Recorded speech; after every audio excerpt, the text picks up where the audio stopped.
কখন কার মুখের কথা কবুল হয়ে যায় এটা কিন্তু আমরা কেউ বলতে পারি না। তাই অবশ্যই কথা বলার আগে আমাদের একটু ভেবেচিন্তে বলা উচিত। তো হতে পারতো এটা আমার ছেলের স্কুল জীবনের শেষ টিফিন। তো আসসালামু আলাইকুম, সবাই কেমন আছেন? আশা করতেছি ভালো আছেন। কালকে মন মেজাজ খুবই খারাপ ছিল, অ্যাক্টিভ ছিলাম না। তো অনেকেই হয়তো কিছু পোস্ট দেওয়ার কারণে অনেকে ভাবছে যে আমার পারিবারিক বা সাংসারিক কোনো সমস্যা। না, আসলে আমি আমার ছেলের সাথে রেগেছিলাম। হ্যাঁ, হতেই পারে সে 13 বছরের বাচ্চা, কিন্তু অনেক সময় বাচ্চারা এমন এমন কাহিনী করে যেগুলো আসলে মেনে নেওয়া আমার জন্য কষ্টকর। বিশেষ করে আমরা মায়েরা যখন অনেক বেশি কষ্ট করি আর আমাদের বাচ্চারা এমন এমন কাহিনী করে যেগুলো দেখলে আমাদের আসলে কিছু বলার থাকে না, না কিছু করার থাকে। আমরা ভাবি যে এগুলো কেন হলো, কী জন্য হলো। আমি তো আমার বাচ্চাকে সঠিক গাইডলাইন দিছি, তাহলে কেন? তো কালকে আমার ছেলের টিচার রেগে চলে গেছে। তো সে আমাকে বলতেছে, আম্মু তার ফোন আসছে, সে চলে গেছে। তো এখান থেকে আমার রাগের সূত্রপাত। দ্বিতীয়ত তার টিচার আমাকে ফোন দিয়ে বলে যে সে নাকি আর কোনোদিন পড়াবে না আমার ছেলেকে।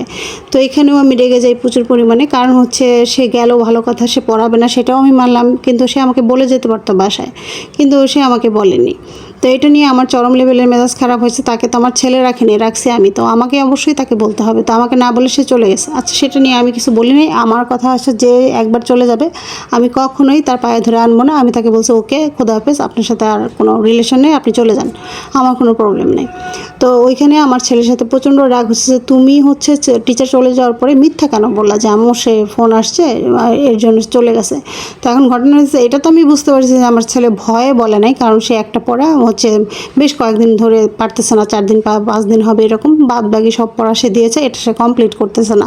ইভেন আমি বলার পর সে বলছে যে আমি তো কমপ্লিট করছি, আমি যখন তাকে ধরছি সে পারে নাই। তো তখন আমি তারা বলছি যে তুমি এটা কমপ্লিট করো, তারপর অন্যান্য পড়া পড়ো। তো এটা নিয়ে তার সাথে আমার মোটামুটি একটু ভালোই রাগারাগি হয়েছে যে তুমি কেন পড়ো নাই, আর টিচার এভাবে যে আমাকে কেন ফোন দিল, এটা নিয়ে আমার চরম মেজাজ খারাপ হয়েছে। আমি কালকে তাকে স্কুলে যেতে দিই, বলছি যে পড়ালেখা বাদ। তো পড়ালেখা বাদ। আর আমি এমন একজন মানুষ, আমি হুটহাট রেগে যাই, আর এক্সট্রিম পর্যায়ে রাগ হলে সেটা কন্ট্রোল করা আমার পক্ষে সম্ভব হয় না। তো কালকে আমার এক্সট্রিম পর্যায়ে রাগ হয়ে গেছিলো, তো আমি কোনোভাবেই কন্ট্রোল করতে পারিনি, যার কারণে আমি ফেসবুক বলেন বা ইভেন আমি মোবাইল টাচই করি নাই। আমি সকাল থেকে প্রায় রাত পর্যন্ত মোবাইল ধরিই নাই। তো অনেকে বলবেন যাবো পোস্ট দেখেছি, পোস্টগুলো আসলে শিডিউল করা থাকে, কারণ আমি বেশিরভাগ সকাল টাইমটাতে এই যে দেখতেছেন ছেলের নাস্তা বানাচ্ছি, টিফিন বানাচ্ছি, বা হাজব্যান্ড সকালে খেয়ে যায়, তো ওরা দুপুরে খুব কম টাইমে আসে। তো আমি দুপুরের দিকে রান্নাবান্নাটা বেশি করি, দুপুরের পরে যেহেতু গ্যাসটা ভালো থাকে, তো আমি ওই টাইমে রান্নাবান্না করি। তো সকালের টাইমে আমি অনেক ব্যস্ত থাকি, যার কারণে আমি শিডিউল পোস্টগুলো করে রাখি। তো সেই পোস্টগুলো করে রেখেছিলাম, কাউকে রিপ্লাই করতে পারিনি, কাউকে কমেন্ট করতে পারিনি। মাথা আমার এতটাই খারাপ ছিল, আমি এতটাই অসুস্থ ফিল করতেছিলাম যে ও কেন মিথ্যা কথা বললো, পড়া পারে না, এটা নিয়ে আমার কাছে ফ্যাক্ট না, ফ্যাক্ট হচ্ছে সে আমাকে মিথ্যা কথা বলছে। তো যার কারণে আমি সিদ্ধান্ত নিয়েছিলাম যে তাকে আমি আর কোনোদিনও পড়াবো না, স্কুলে পাঠাবো না, কিছুই করাবো না। টিউটরেও আমি না করে দিছি, একদম আপনার আসার দরকার নেই, আপনি যেহেতু আমাকে না বলে গেছেন আপনার আসারই দরকার নেই। তো সে তো মোটামুটি 6-7 মাস পড়াচ্ছে আমার বাচ্চাকে, তো তার একটা ধারণা হয়ে গেছে যে আমি কী পরিমাণ রাগী একটা মানুষ। তো যাই হোক, আমি সারাদিনই কোনো রান্নাবান্না করি নাই, কোনো কারোর সাথে কোনো কথা বলি নাই, ছেলের সাথে কথা বলি নাই, কারোর সাথেই না। তো এখন অনেকে বলতে পারে যে বাচ্চা মানুষ, ছোট মানুষ হয়তো ভয় পেয়ে বলেছে বা ভুল করেছে। তো আমার কথা যে সে আমাকে বলতে পারতো যে বা সঠিকটাই বলতে পারতো যে আম্মু চলে গেছে। এখন চলে গেলে আমি হয়তো কিছু বলতাম না। আমার বাচ্চার তো এতটুকু জানা উচিত যে আম্মু সত্য কথা বললে যতটুকু রিয়্যাক্ট করবে, মিথ্যা কথা বলে তার চাইতে 3 গুণ 10 গুণ বেশি রিয়্যাক্ট করবে।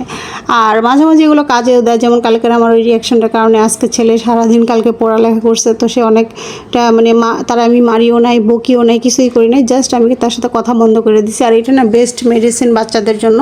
তো আমার কথা, আমি তোমার জন্য 100% করতেছি, আমি তোমাকে 100% এফোর্ট দিচ্ছি, সেখানে তুমি কেন আমার কাছে মিথ্যা কথা বলবা, সেখানে কেন তুমি আমার সাথে কথা শেয়ার করবা না? আর আমি কিন্তু আমার ছেলের সাথে ছোটোবেলা থেকে অনেক ফ্রেন্ডলি।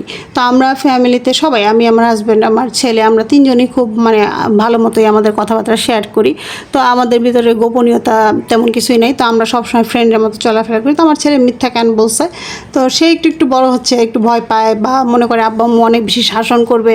তো শাসন করাটাও কি অস্বাভাবিক কিছু? তো যাই হোক, কালকে এই কারণেই আমার খুব বেশি মুড অফ ছিল। তো এটা হলো আমার ছেলের টিফিন বানাচ্ছিলাম। আপনাদের সাথে এই বিষয়ে কথা বলে অনেক বড় ভিডিও হয়ে যাবে। তো সবাই ভালো থাকবেন, সুস্থ থাকবেন, আমার জন্য বেশি বেশি করে দোয়া করবেন।